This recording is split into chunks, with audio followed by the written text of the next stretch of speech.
भाइयों और बहनों, गया जी की ये धरती अध्यात्म और शांति की धरती है।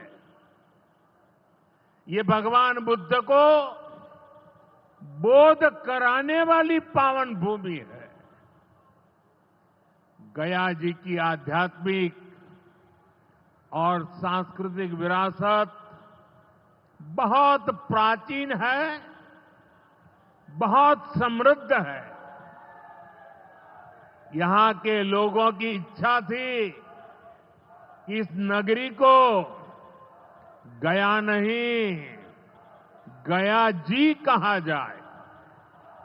मैं इस निर्णय के लिए बिहार सरकार का अभिनंदन करता हूं। मुझे खुशी है कि गया जी के तेज विकास के लिए बिहार की डबल इंजन सरकार लगातार काम कर रही है।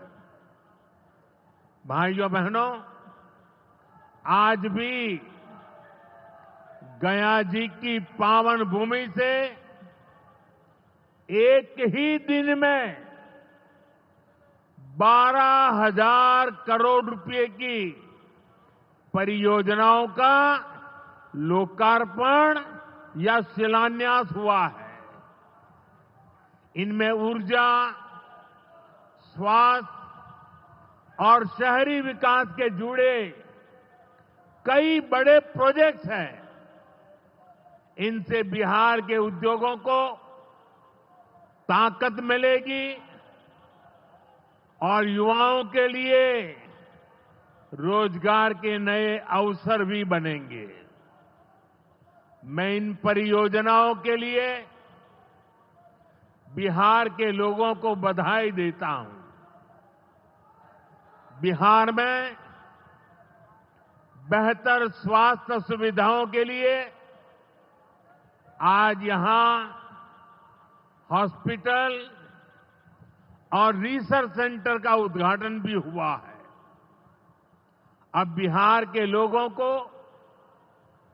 कैंसर के इलाज के लिए एक और सुविधा मिल गई है। साथियों, गरीब के जीवन से मुश्किलें दूर करना, महिलाओं के जीवन को आसान बनाना मुझे जनता जनार्दन का सेवक बनकर यही काम करने में सबसे ज्यादा खुशहाली होती है। जैसे गरीब को पक्का घर देना। साथियों, मेरा एक बड़ा संकल्प है। जब तक हर जरूरतमंद को पक्का घर नहीं मिल जाता, मोदी चैन से नहीं बैठेगा।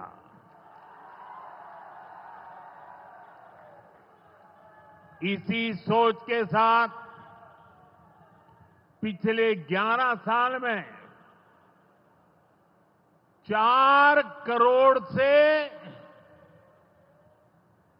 अधिक गरीबों को पक्के घर बनाकर दे दिए गए। अकेले हमारे बिहार में 38 लाख से अधिक आवास बनाए गए। गया जिले में भी 2 लाख से अधिक परिवारों को अपना पक्का घर मिला है। और हमने सिर्फ घर यानी 4 दीवारें नहीं दी, बल्कि उन घरों के साथ गरीब को उसका स्वाभिमान दिया है। इन घरों में बिजली, पानी, शौचालय और गैस कनेक्शन की सुविधाएं दी हैं।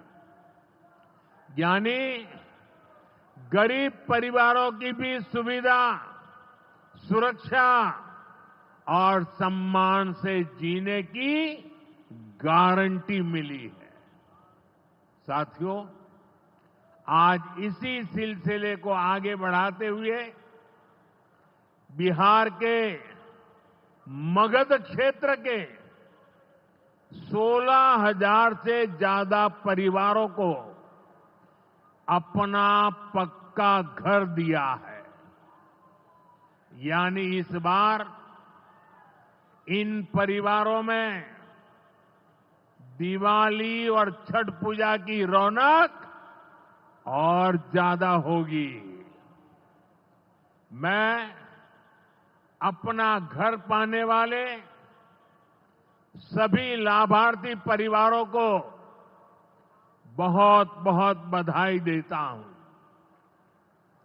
और जो लोग अब भी पीएम आवास योजना के लाभ से छूट गए हैं, मैं उन्हें विश्वास दिलाता हूं कि पीएम आवास का अभियान तब तक जारी रहेगा जब तक हर गरीब को अपना पक्का घर नहीं मिल जाता।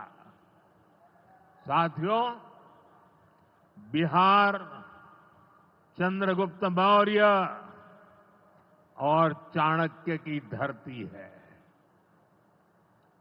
जब जब किसी दुश्मन ने भारत को चुनौती दी है, बिहार देश की ढाल बनकर खड़ा हुआ है। बिहार की धरती पर लिया हुआ और संकल्प,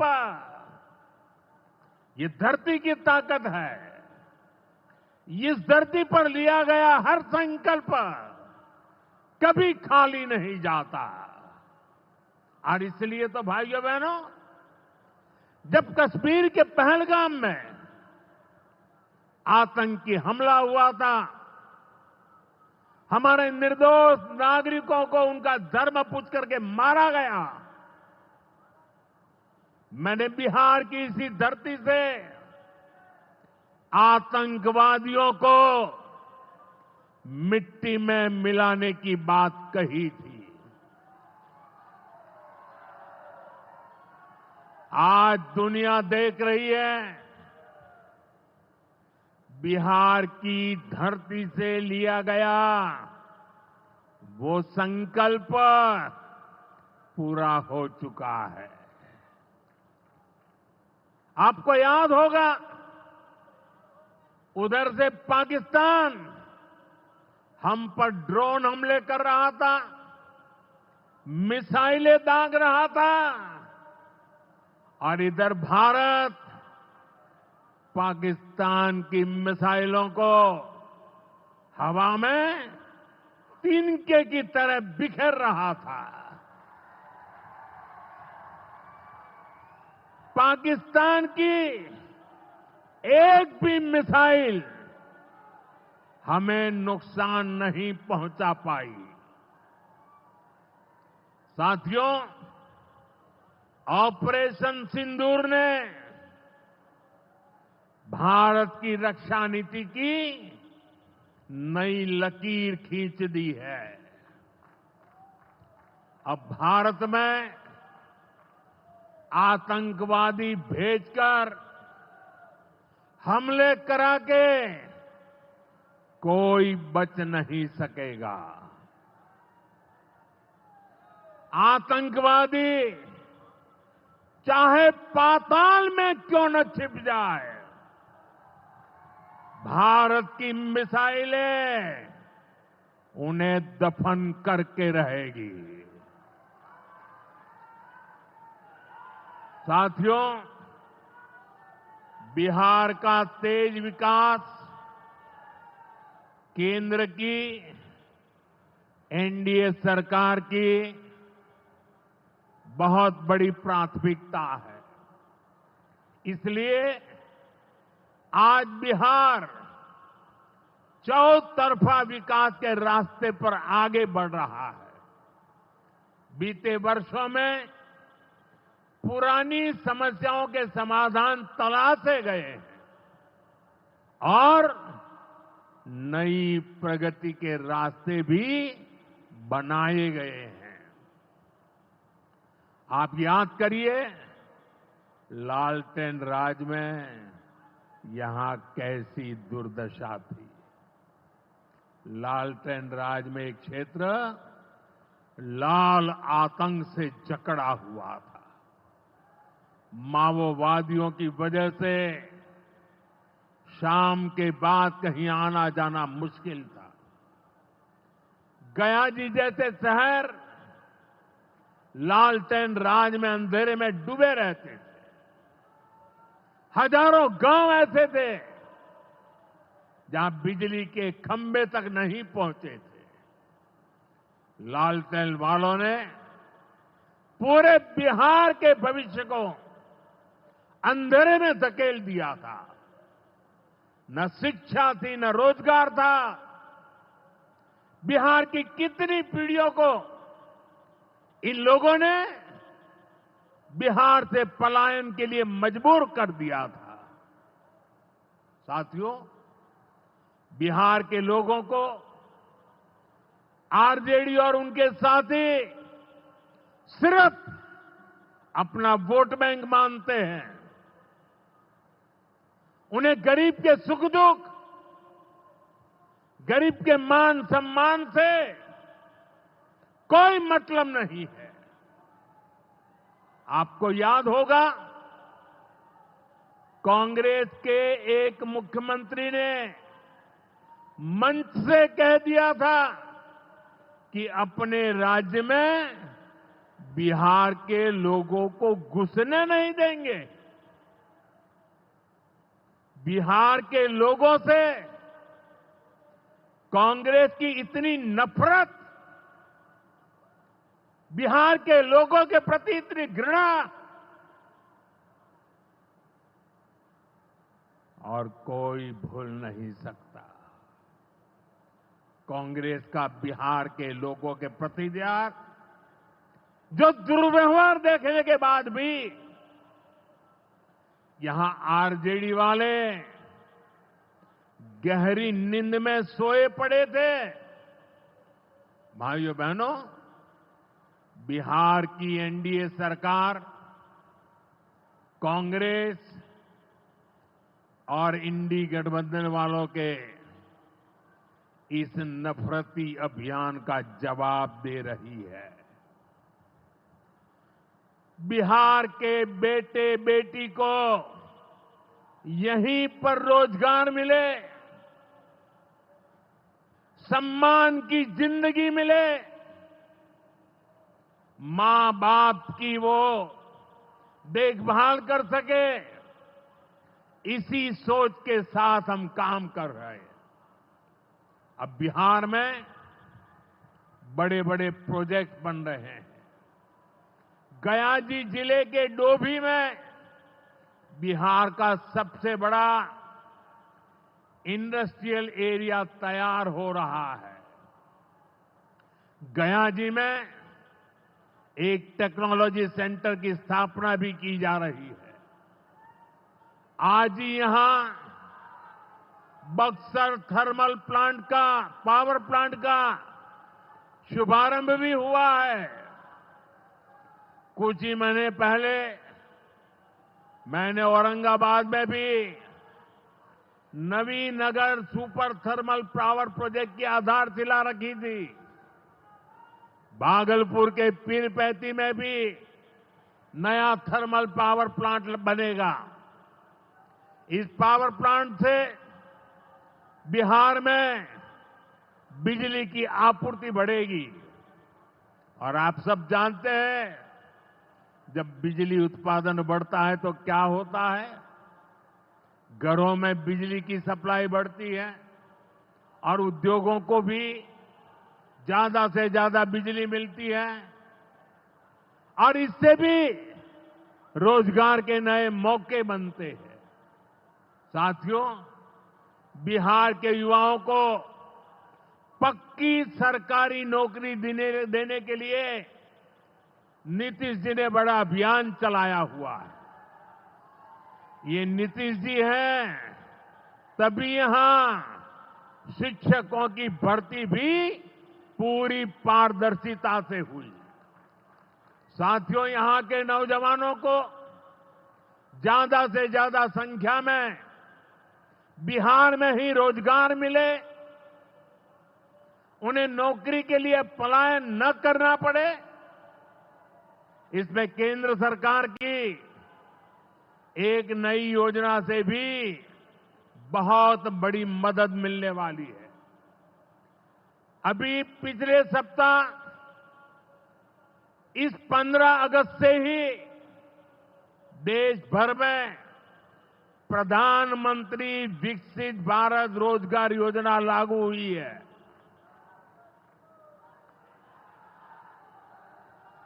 इसके तहत हमारे युवा जब निजी क्षेत्र में पहली नौकरी करेंगे तो केंद्र सरकार उन्हें अपने पास से 15,000 रुपये देगी।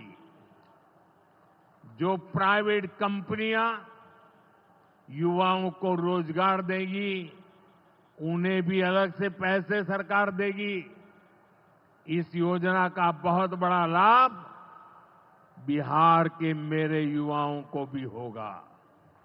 साथियों, हमारे देश में कांग्रेस हो, आरजेडी हो, इनकी सरकारों ने कभी जनता के पैसे का मोल नहीं समझा।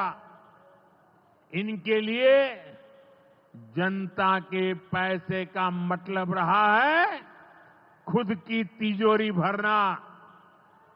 इसलिए कांग्रेस आरजेडी की सरकारों में सालों साल तक परियोजनाएं पूरी नहीं होती थी। कोई योजना जितनी लटकती थी उतना उसमें ये पैसे कमा लेते थे। अब इस गलत सोच को भी एनडीए सरकार ने बदल दिया है। अब शिलान्यास के बाद कोशिश होती है जल्द से जल्द समय सीमा में उस काम को पूरा करने के लिए सफल प्रयास किया जाए। आज का एक कार्यक्रम इसका भी एक शानदार उदाहरण है। ओंटा सिमरिया सेक्शन का शिलान्यास करने का सौभाग्य बिहार के लोगों ने मुझे दिया था। और आप लोगों की कृपा देखिए, आप लोगों का प्रेम देखिए कि जिस ब्रिज का शिलान्यास आपने मुझे करने के लिए कहा, आज इसका लोकार्पण करने का अवसर भी आपने मुझे दिया है। ये पुल सिर्फ सड़कों को नहीं, पूरे उत्तर और दक्षिण बिहार को जोड़ने का काम करेगा। जो भारी वाहन पहले गांधी सेतु से होकर 150 किलोमीटर का लंबा चक्कर काटते थे, अब सीधा रास्ता पाएंगे। इससे व्यापार तेज होगा, उद्योगों को ताकत मिलेगी और तीर्थयात्रियों का भी पहुंचना आसान होगा। विकास के जिन प्रोजेक्ट की नींव एनडीए सरकार में रखी जाती है, वो पूरा होकर रहेंगे, ये बात पक्की है। साथियों, एनडीए की डबल इंजन सरकार यहां रेलवे के विकास के लिए भी तेजी से काम कर रही है। अमृत भारत स्टेशन योजना के तहत गया जी रेलवे स्टेशन को आधुनिक बनाया जा रहा है। इससे गया जी रेलवे स्टेशन पर यात्रियों को एयरपोर्ट जैसी सुविधाएं मिलेगी। आज गया वो शहर है जहां राजधानी, जनशताब्दी और made in India Vande Bharat ट्रेनों की सुविधा उपलब्ध है। गया जी सासाराम, प्रयागराज, कानपुर होते हुए दिल्ली तक सीधा कनेक्शन बिहार के युवाओं को, यहां के किसानों को, यहां के व्यापारियों के लिए नई संभावनाएं बना रहा है। भाइयों और बहनों, आपके आशीर्वाद से, देश के अटूट भरोसे के कारण साल 2014 में प्रधानमंत्री के तौर पर शुरू हुआ मेरा सेवा काल, ये सेवा काल निरंतर जारी है। इतने वर्षों में हमारी सरकार पर भ्रष्टाचार का एक भी दाग नहीं लगा। जबकि आजादी के बाद कांग्रेस की सरकारें जो 60-65 साल तक सरकार में रही है, उनके भ्रष्टाचार की लंबी लिस्ट है। आरजेडी का भ्रष्टाचार तो बिहार का बच्चा बच्चा जानता है। मेरा साफ मानना है कि भ्रष्टाचार के विरुद्ध लड़ाई को अगर अंजाम तक पहुंचाना है तो कोई भी कार्रवाई के दायरे से बाहर नहीं होना चाहिए। आप सोचिए, आज कानून है कि अगर किसी छोटे सरकारी कर्मचारी को 50 घंटे तक हिरासत में रख दिया तो अपने आप वो सस्पेंड हो जाता है। ड्राइवर हो, छोटा क्लार्क हो, प्यून हो, उसकी जिंदगी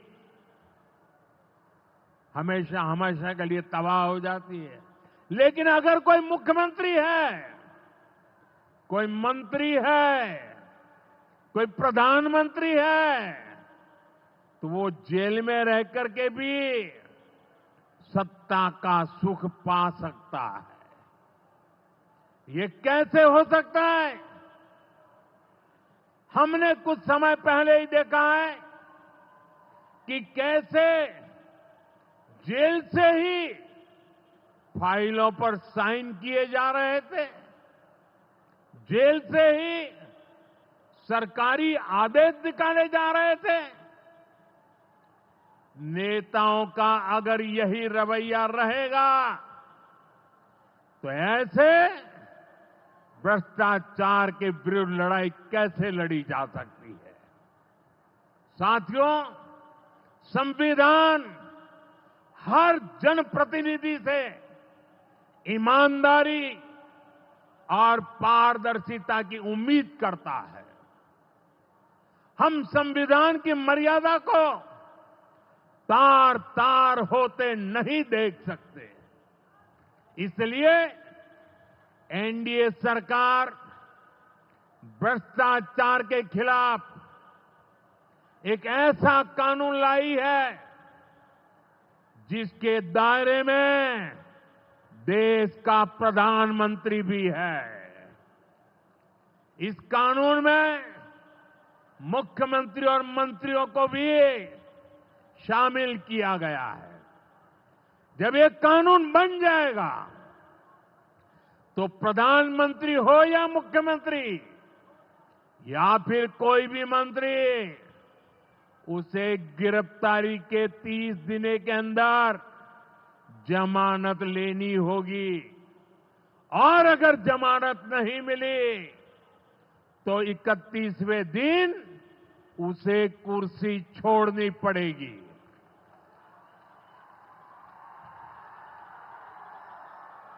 आप कहिए भाइयों, जो जेल जाए उसने कुर्सी छोड़नी चाहिए कि नहीं छोड़नी चाहिए? क्या वो कुर्सी पर बैठे रह सकता है क्या? क्या वो सरकारी फाइलों पे साइन कर सकता है क्या? क्या जेल में से कोई सरकार चला सकता है क्या? और इसलिए ऐसा सख्त कानून बनाने की तरफ हम आगे बढ़ रहे हैं। लेकिन साथियों, ये आरजेडी वाले, ये कांग्रेस वाले, ये लेफ्ट वाले इस कानून का विरोध कर रहे हैं। ये बहुत गुस्से में है और कौन नहीं जानता उनको किस बात का डर है। जिसने पाप किया होता है वो अपने पाप को दूसरों से छुपाता है, लेकिन खुद को भीतर से जानता है कि क्या खेल खेला है। इन सब का भी यही हिसाब है। ये आरजेडी और कांग्रेस वाले कोई बेल पर बाहर है, कोई रेल के खेल में अदालत के चक्कर लगा रहा है, और जो जमानत पे बाहर घूम रहे हैं भी आज इस कानून का विरोध कर रहे हैं। इन्हें लगता है कि अगर जेल चले गए तो इनके सारे सपने चकनाचूर हो जाएंगे, और इसलिए सुबह शाम ये लोग मोदी को भांति भांति की गाली दे रहे हैं और इतने बौखलाए हुए हैं कि इस जनहित के कानून का विरोध कर रहे हैं। हमारे राजेंद्र बाबू, बाबा साहब आंबेडकर ने कभी सोचा भी नहीं था, कभी कल्पना भी नहीं की होगी कि सत्ता के भूखे लोग भ्रष्टाचार करेंगे और जेल जाने पर भी कुर्सी से चिपके रहेंगे। लेकिन अब भ्रष्टाचारी जेल भी जाएगा और उसकी कुर्सी भी जाएगी। भारत को भ्रष्टाचार से मुक्त होने का संकल्प देश के कोटि कोटि लोगों का है। ये संकल्प सिद्ध होकर रहेगा। साथियों, मैंने लाल किले से एक और खतरे की बात की है, और ये खतरा बिहार पर भी है। देश में घुसपैठियों की बढ़ती संख्या चिंता का विषय है। बिहार के सीमावर्ती जिलों में तेजी से डेमोग्राफी बदल रही है। इसलिए एनडीए सरकार ने तय किया है कि देश का भविष्य घुसपैठियों को नहीं तय करने देंगे। घुसपैठियों को बिहार के युवाओं के रोजगार नहीं छीनने देंगे। जिन सुविधाओं पर भारतीय लोगों का अधिकार है, उस पर घुसपैठियों को डाका नहीं डालने देंगे। इस खतरे से निपटने के लिए मैंने डेमोग्राफी मिशन शुरू करने की बात कही है। बहुत जल्द ये मिशन अपना काम शुरू करेगा। हम हर घुसपैठियों को देश से बाहर करके ही रहेंगे। आप मुझे बताइए, एक घुसपैठियों को निकालना चाहिए कि नहीं निकालना चाहिए? क्या ये घुसपैठिए आपका रोजगार छीनने आपको मंजूर है?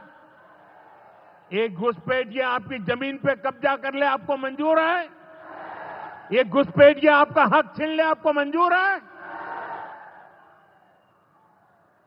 बिहार के आप सभी लोग देश के भीतर बैठे घुसपैठियों के समर्थकों से भी सावधान रहिए। जान जाइए कौन घुसपैठियों के साथ खड़ा है। कांग्रेस और आरजेडी जैसे दल बिहार के लोगों का हक छीनकर घुसपैठियों को देना चाहते हैं। तुष्टीकरण के लिए, वोट बैंक को बढ़ाने के लिए कांग्रेस आरजेडी वाले कुछ भी कर सकते हैं, कितने ही नीचे जा सकते हैं। इसलिए बिहार के लोगों को बहुत सतर्क रहना है। साथियों, हमें हमारे बिहार को कांग्रेस आरजेडी की बुरी नजर से बचाकर रखना है। बिहार के लिए ये समय बहुत अहम है। बिहार के युवाओं के सपने पूरे हो, बिहार के लोगों की आकांक्षाओं को नई उड़ान मिले, इसके लिए केंद्र सरकार और नीतीश जी के साथ हम कंधे से कंधा मिलाकर बिहार के कल्याण के लिए काम कर रहे हैं। बिहार में विकास की गति बनी रहे, इसके लिए डबल इंजन की सरकार लगातार मेहनत कर रही है। आज के विकास प्रोजेक्ट इसी दिशा में महत्वपूर्ण कदम है। मैं एक बार फिर इन परियोजनाओं के लिए बिहार को बहुत बहुत बधाई देता हूं। मेरे साथ बोलिए, भारत माता की, भारत माता की, भारत माता की। बहुत बहुत धन्यवाद।